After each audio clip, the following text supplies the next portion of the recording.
What do you call a player so problematic that even referees need security backup? DiJonai Carrington. The Dallas Wings just said sayonara to their most controversial player, and honestly, it's about time.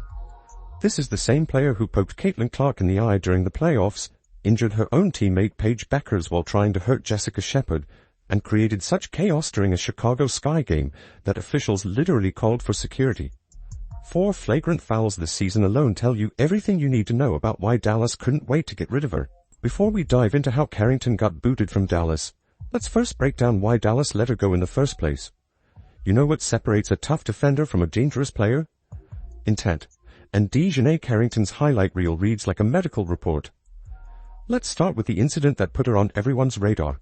That infamous Caitlin Clark eye poke during the 2024 playoffs that left Clark with a black eye and the entire basketball world questioning what they just witnessed. Picture this scene from the Connecticut Sun versus Indiana Fever first-round playoff game.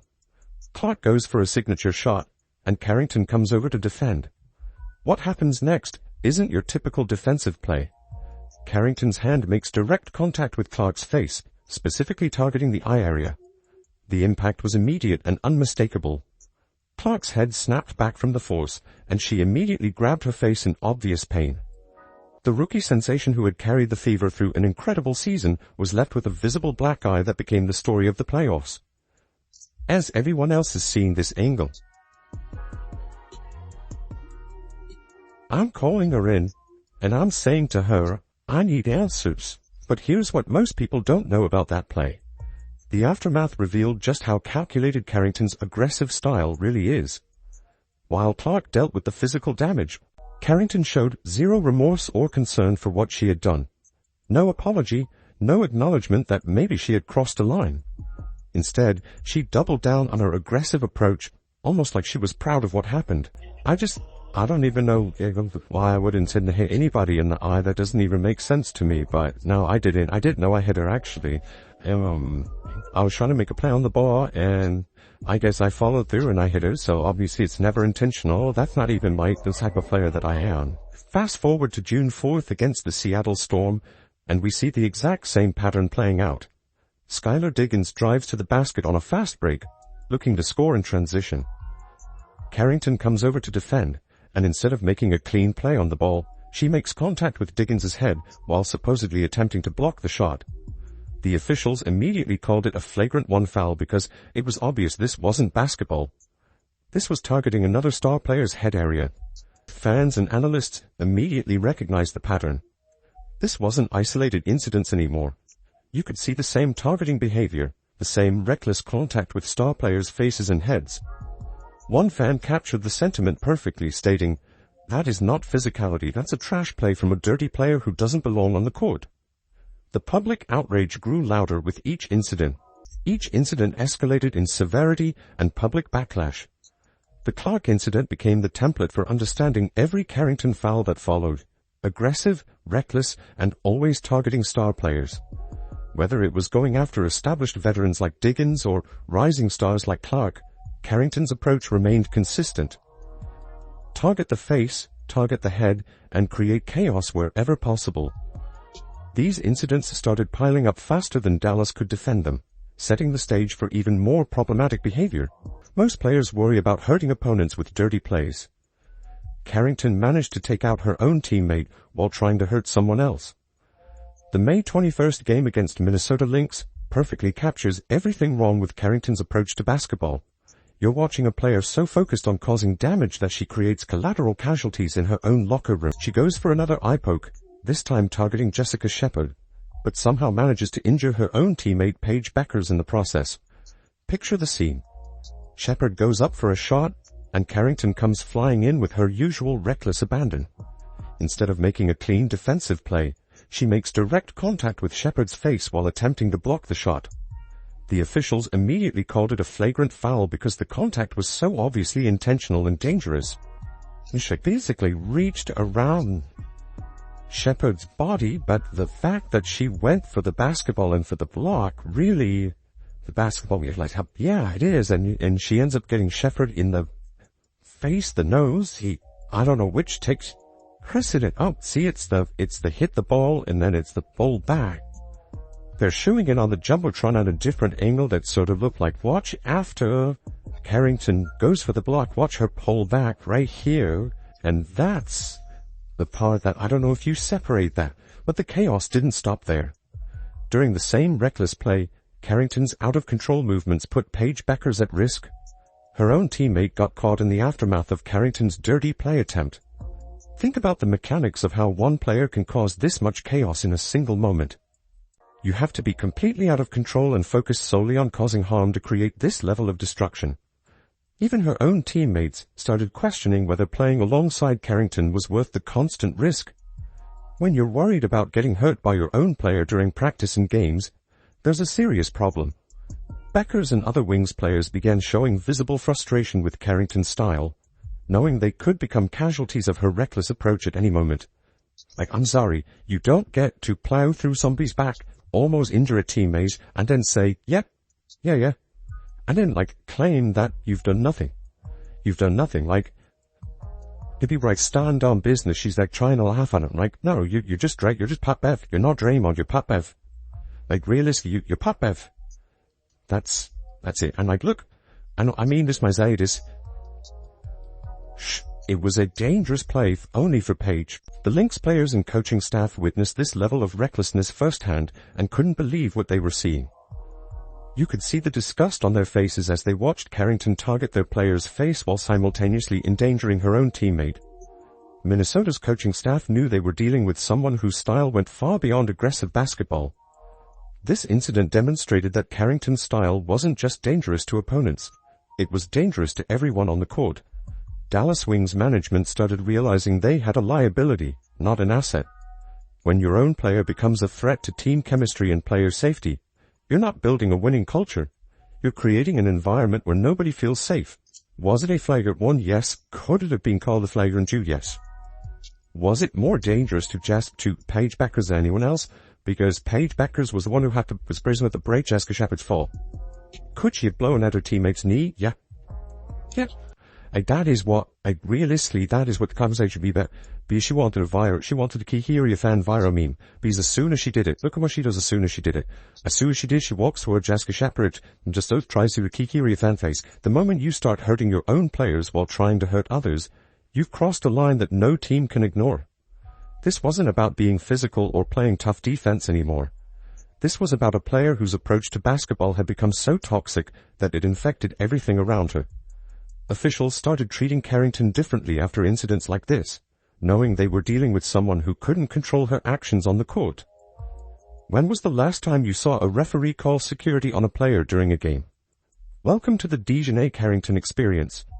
The Chicago Sky game incident represents the peak of Carrington's on-court chaos, the moment officials decided they needed protection from a player. Picture the scene on May 30th, 2025.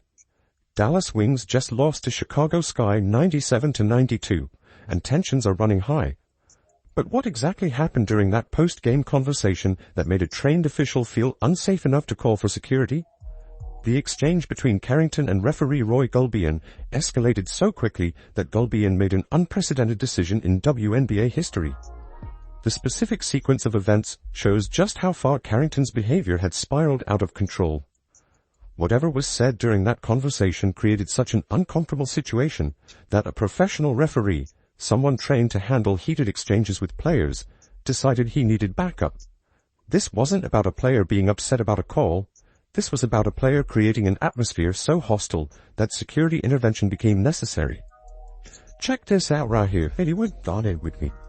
You have two teams. Yeah, you see this guy right here? Right in this Gentile area. You see this guy? The ref asked this dude to step out here. Alright? Now, Cheryl Swoops wants this referee fired. She wants him fired. Look, he felt something was amiss. Of course, Cheryl Swoops is defending DiJonai Carrington, but other players and coaches watched in complete shock as security was called on a player during a basketball game. You could see the disbelief on their faces.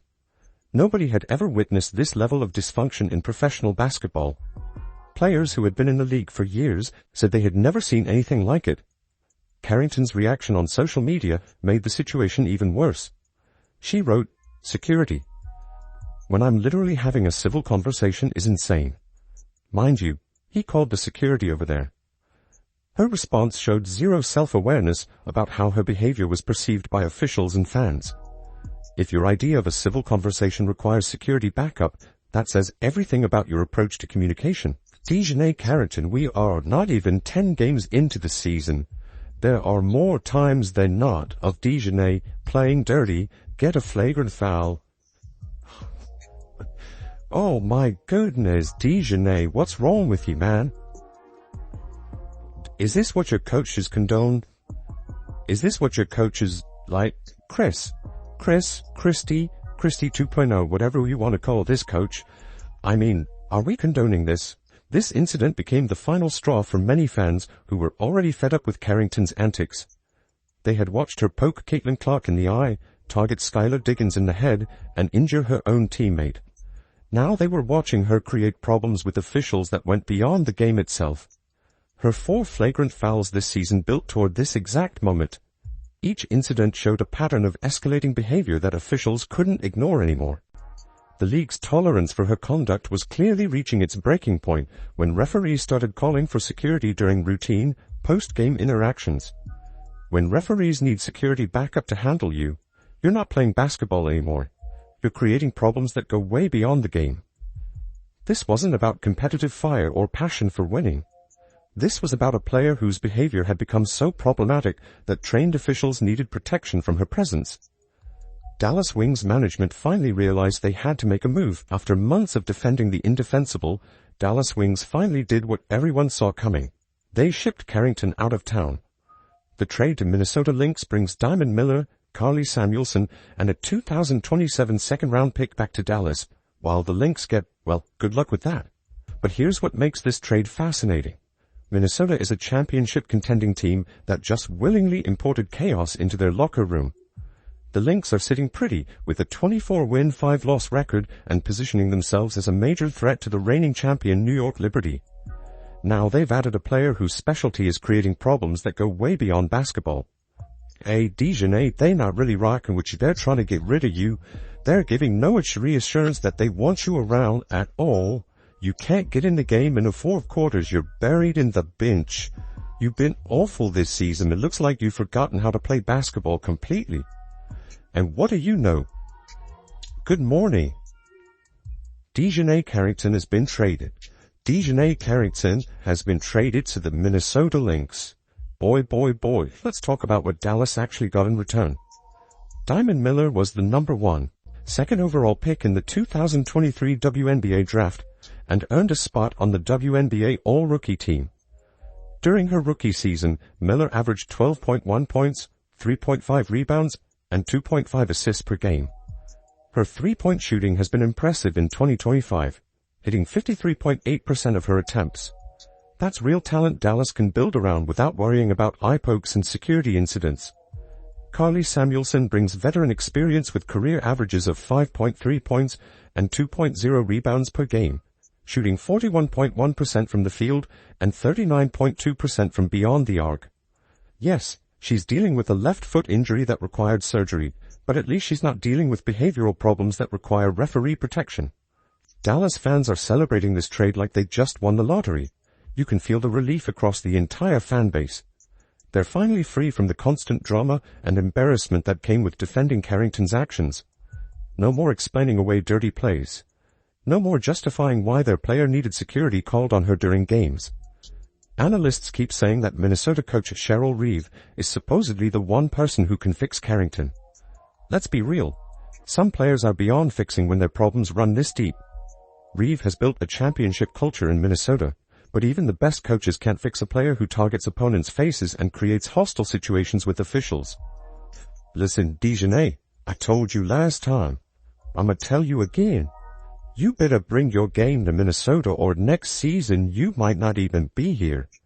You might not even be here next year. You might be playing on a minimum next year to be in this league. Straight up. You gotta understand, you was the same person going on podcasts talking about if we don't get what we want, we sitting and all that. You not even good enough to be out here talking like that. The ultimate irony. A championship team just traded for a player who specializes in getting ejected from big games. Minnesota's timing is questionable too, considering this trade happened right after Lynx star forward Nafisa Collier left a game with an ankle injury. They needed reliable depth, not additional chaos. Dallas Wings just proved that sometimes the best move you can make is admitting your mistake and moving on. They've cleared their roster of the drama and added legitimate talent that can help them build something sustainable. Meanwhile, Minnesota just imported a problem that could derail their championship aspirations faster than they can say, security. DiJonai Carrington's trade represents more than just one problematic player changing teams. It's the WNBA finally acknowledging that talent doesn't excuse dangerous behavior. The league has faced increasing criticism for tolerating aggressive play that crosses safety lines. Dallas Wings made the right call shipping out their biggest liability. Now fans can focus on incredible basketball instead of wondering which star player might get injured next. If you want Carrington out of the league, then comment, "Fire Carrington."